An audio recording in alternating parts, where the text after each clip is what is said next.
I don't look in my reflection anymore when I brush my teeth, and I have removed all the mirrors in my house. If you want to know why, stick around and I'll tell you. It started the first day of the week leading up to Halloween. I was brushing my teeth before bed, as one does, and one of my cats knocked a glass off my kitchen table. As I looked in the direction of my kitchen, in the corner of my eye, I thought I saw my reflection smile at me. I looked back at the mirror, but my reflection was normal. It was just me, holding my toothbrush in my right hand, toothpaste foaming around my half-open mouth. I let it go and finished up for the night and went to bed. Next day was uneventful, until it was time to brush my teeth again. A similar thing happened. My cats made some noise and I looked away for a brief moment, and again I thought my reflection smiled at me. This time, however, my reflection wasn't completely restored when I looked back, but the smile lingered for a split second.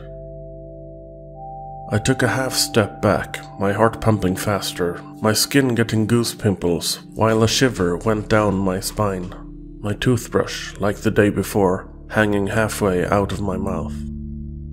I took a step to get closer to the mirror, leaning forward as I looked closely at my reflection. I shook my head at what had happened. It's been a lot at work lately, it's probably just stress, I mumbled to myself. I spit out the remaining toothpaste, put the toothbrush back in the glass, and turned off the light. Before going to bed, I filled up my cat's water bowl. As Mr. Sandman was leading me off to dreamland, I thought I heard what sounded like someone softly knocking on glass, which made me come to slightly. I raised my head from the pillow and listened carefully. You know that gut-deep feeling of dread, like a sharp cold blade slices through you? That was my first reaction. After a few moments of not hearing anything else than my cat snoring next to me, I put my head back on the pillow and fell asleep. Day 3. My cats meowed at me as I was about to brush my teeth. They both came to the bathroom with their tails held up, circling my legs. They then walked outside while meowing some more, then came back in again. I put my toothbrush and the open tube of toothpaste on the bathroom sink and followed them to the kitchen where their food bowls are. Oh, I'm sorry. I forgot to pour up your food tonight. Let me fix that. After pouring up food for my furry friends, I went back into the bathroom, opened the tube of toothpaste and put some on my toothbrush and brushed my teeth. When I was done, I turned the lights off and went to bed. Day 4. It was Thursday, second to the last day of the work week. A few of my colleagues asked me if I wanted to join their after-work activity on Friday. I said sure, since I didn't have any plans for the weekend and hadn't been out in a while. When I got home from work, I sat down by my computer to work on a novel I had thought about for a long time. I had planned it out to be a 3-book story, and I named the main character Theodore. I had trouble focusing on writing, though. Something felt off, and I felt a bit restless. I tried having a glass of milk. It didn't help, so I opened a window to breathe in some fresh air. I could smell the cold, crisp autumn air, filled with the smell of wet leaves and a hint of chestnuts. I heard a crash, and then one of my cats ran out of the bathroom. I saw my glass and toothbrush on the floor. Oh, come on, kitty, I have to be more careful. Day 5. Friday. I must have had a nightmare because, as I woke up in the morning, I felt that the bed sheets and my pillow were a bit damp. I didn't feel too good either, so I checked my temperature just to make sure I hadn't come down with a fever. The coast was clear, but I felt like I needed a shower to see if that would help me perk up a bit. When I arrived at work, one of my co-workers greeted me with a, "Wow, you look like you've seen better days." "Yeah, thanks," I replied. "Rough night?" he asked. "Yeah, I guess. Maybe I had a nightmare last night, but I can't seem to remember anything of it." "You still on for the night though, right?" he wondered with a smile. "You know it. See you at Knock 'em Out at 6:30? Sounds good to me." We bumped fists and walked to our respective offices. That evening, after killing it at the bowling alley, I felt pretty good while we walked to the pub nearby. One of our co-workers had resigned earlier that day. He felt like he was overworked, underpaid, and that he didn't get much appreciation from the management. As his colleagues, or former colleagues I guess, we wanted to make sure that he felt that we appreciated him at least, and that we would miss him. Let's just say that Friday night was a smash hit, because when I got home that night, the floor in my house was very uneven. Had it not been for all the drinks, I'd swear my reflection grinned at me the whole time I brushed my teeth. Day 6, Saturday. I did not want to move a lot during the day. Someone had made some questionable decisions the night before, and I had to pay for them. I laid in bed until 5 in the afternoon, straddling the line between being awake and sleeping, all while my head felt like a drum kit used by a death metal band. My cats were sometimes sleeping next to me and sometimes running around the house while playing with each other. When I finally got out of bed, I filled a jug of water and brought that and a glass with me to the living room and sat down on my couch. I ordered a pizza before binge streaming the Lucifer show. I must have dozed off again, but I woke up to the tunes of Lucifer and Rory singing Bridge Over Troubled Water. In my opinion, one of the best versions out there. My cats had dragged a couple of slices of pizza down from the table onto the floor. Lucky I didn't order with garlic that time, since cats can't eat that. But they did clean the meat and the cheese off the slices though. Rascals, I chuckled. I did my usual routine for the night, and my reflection didn't act up, so I figured that I must have imagined the whole thing, even though strange things had happened pretty much every night thus far. I went to bed and fell asleep in no time. My head turned to the left, my sleepy eyes opened facing the clock radio. I saw it was 2 in the morning. The more conscious I got, the more I realized I couldn't move my arms, and I struggled to breathe. It felt like something heavy was on my chest.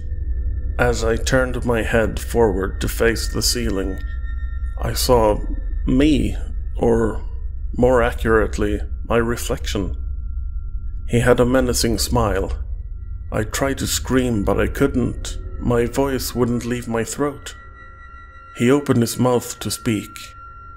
"Hello, Toshi. I've seen you this whole week, brushing your teeth, blaming the cats for the broken glass, thinking that you might be going crazy, doubting if you really saw your reflection fail to follow your movements. Who are you?" I finally managed to ask him, even though I already knew what he would say. "Well, I'm your reflection, but you already knew that." My heart was beating fast. I felt like it would jump out of my chest at any second. He slowly leaned closer to me, his face now only a few inches from mine. He spoke again. "Do you know why I'm here?" "No," I replied, still trying to break free from his grip. "Why?" "I'm your mirror image. Everything bad about you, I'm the opposite. Everything good about you, I'm the opposite. My world is, it's getting boring. I want a change of pace, see something new, do things I can't where I'm from." What would that be? I was getting more irritated at this point, more so than scared, even though my fear was still very much present. "My world is limited to the rooms where you have a reflection. If you're in a bathroom, that's my world. If you're in a gym, that's my world. And if you're in a dressing room, that's my world." In your world, I wouldn't be bound to just one room. I could walk wherever I want, do whatever I want. No limitations, at least not as many as home. He's strong, but he doesn't seem too smart or tactical. I can use that against him, I thought to myself. He rose a bit, leaving more space between us while still holding my arms in a firm grip. I strive to always tell the truth, my mind racing while trying to come up with a plan. You're my equal, but you're also my opposite, I said to him. I mostly live a calm life, so what would be the opposite of that, I asked him. With a sinister smirk, he leaned in again and spoke in my ear. Wreaking havoc. He sat up. Nothing in your world can hurt me, so the possibilities are endless. What about mirrors? I asked him. Especially not mirrors, he grinned. Somehow, I had to get him back through the bathroom mirror. Anyway, it's time for you to leave, he said. He let go of my hands, and I was on my way to try to attack him. He punched me hard in the chest, making me lose my breath. He followed up with a swift punch to my head, rendering me disoriented. I fell back onto my bed again, barely conscious. He stood up, grabbed me by my leg, and started dragging me out of bed and towards the bathroom. He was going to push me through the mirror, leaving me in his world while he would live in mine. I had to do something, but my body wouldn't listen to my commands. My arms and legs were limp. Come on, I thought. As we crossed the threshold to the bathroom, I was able to move a bit more. I was almost in full control of my body as he lifted me up to a standing position. I feigned weakness, relaxing a bit in my muscles so he'd think I was still dizzy from the blow to my head. He had to lift me up over the bathroom sink to be able to push me through the mirror. As he moved me into position between him and my prison-to-be, I grabbed my ceramic soap dispenser and in one swift motion, I turned around and slammed it in his face, breaking the dispenser in the process. The liquid soap got in his eyes, and one of the shards from the dispenser had cut his face, enough for him to bleed. He could get hurt. I had no time to lose. As he tried to get the soap out of his eyes, I used both my hands, grabbed the back of his head, and slammed his face as hard as I could down on the sink.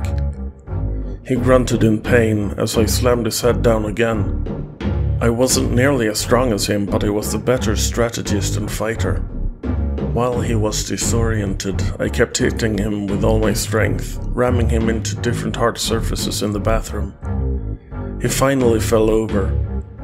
I tried to lift him, but the only way I was able to was to lay him over my shoulder. I struggled, but managed to get him onto the bathroom sink. The mirror was 3 by 3 feet in size, so it would be fairly easy to fit him. As I pushed him, he fell backwards through the mirror. Now what? I thought to myself.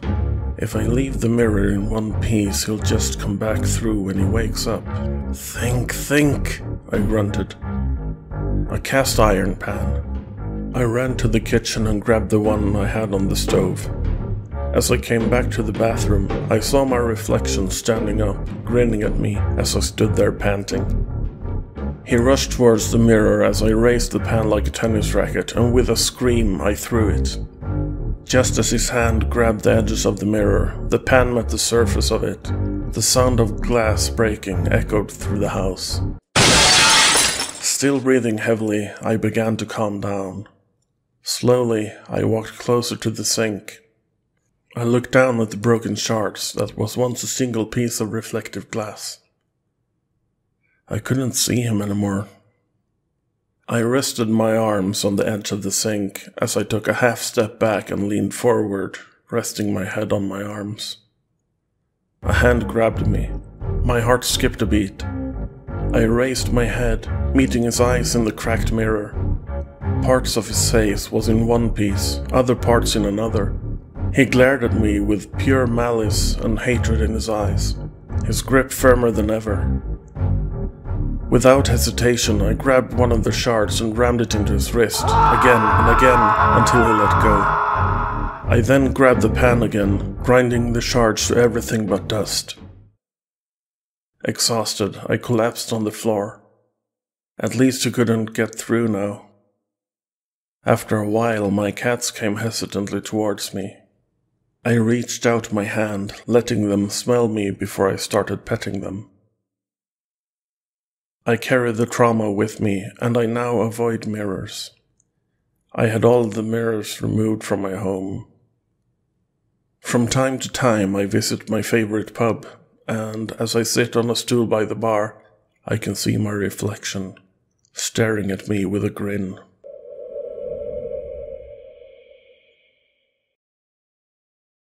Wow, that was intense. I think it was worth the wait. What did you guys think? Please leave a comment below, and share this video with your friends. See you soon, if you dare.